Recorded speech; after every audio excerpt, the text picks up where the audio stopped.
I've been doing better. I hardly ever think of you. This is the story of how Norwegian singer Jordan demonstrated that the music industry's reliance on pitch correction remains a massive corporate illusion. Refusing to utilize autotune in an era dominated by algorithmic perfection, this young artist triggered what commentators call the organic revolution. To comprehend why recording executives find themselves panicking today, understanding the software machine originally built to fix human voices becomes essential. Valley, California, served as the birthplace of Antares Audio Technologies upon its founding in 1990. What followed next shaped the entire future of global sound production. 7 years later, on September 19, 1997, the company released a proprietary audio processor directly to the public domain.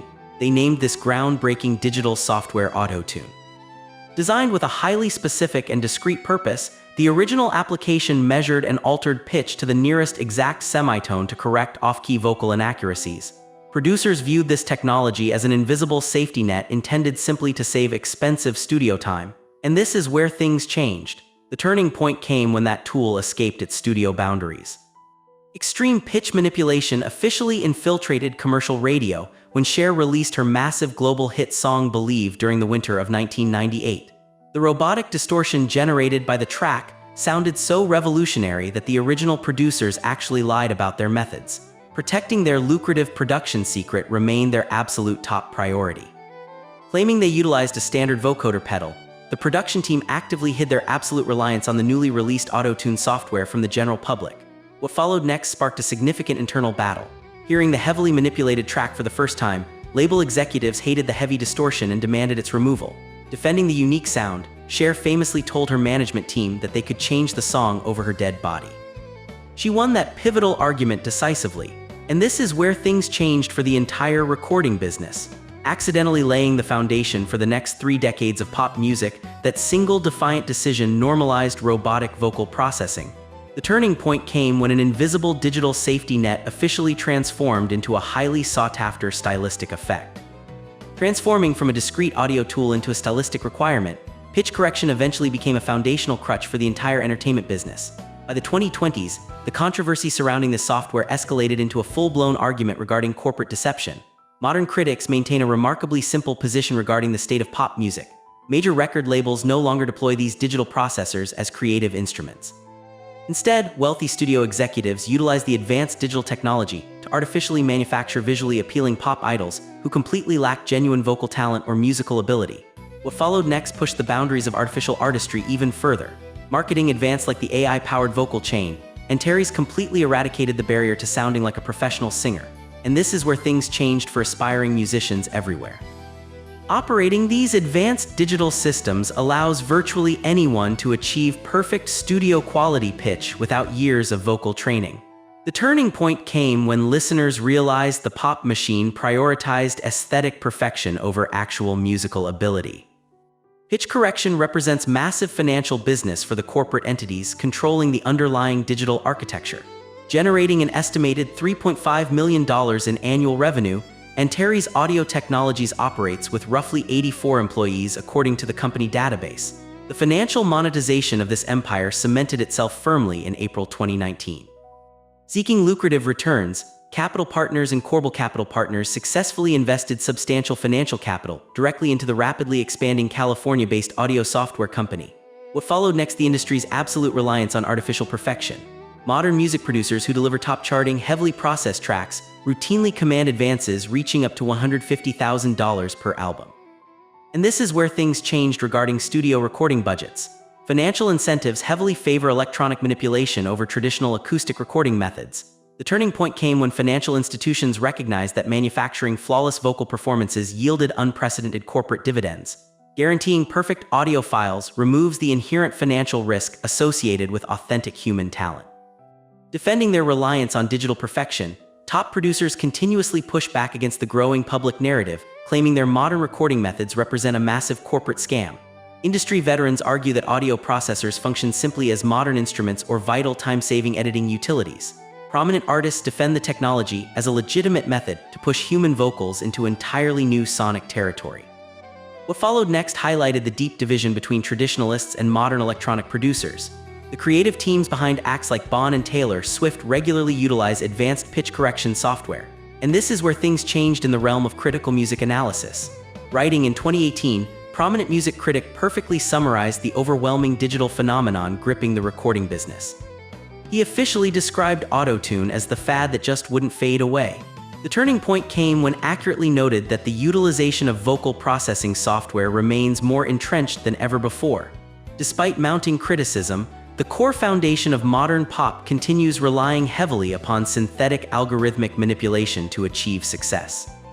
Massive cracks within the silicon facade finally began appearing across the global entertainment landscape throughout 2025 and 2026. Streaming platforms suddenly found themselves battling an unprecedented influx of entirely fabricated artificial intelligence artists flooding their digital libraries. Audiences unknowingly consumed fake musical acts presented as genuine historical performers. A viral, entirely synthetic 1950s blues singer named Bertha Lightning successfully deceived thousands. What followed next triggered a massive shift in consumer listening habits. Experiencing severe digital fatigue, the general public completely rejected the relentless stream of overproduced artificial content. And this is where things changed for the corporate recording machine. People grew completely exhausted with perfect, soulless audio tracks generated by algorithms. The turning point came when listeners desperate for something genuine began demanding actual human emotion from their musical entertainment. Rejecting the sterile perfection offered by modern pop idols, audiences worldwide actively searched for raw talent capable of delivering authentic, unedited performances without relying upon standard computer assistance. Entirely disconnected from the synthetic pop machine operating out of California, Jordan brought a completely different energy to the stage. Born in Oslo, Norway on January 10, 2006, the young singer cultivated a raw, jazz-infused, and totally unedited vocal style. She heavily favors capturing one-take live recordings instead of building heavily processed studio tracks. What followed next introduced her immense talent to a massive global audience.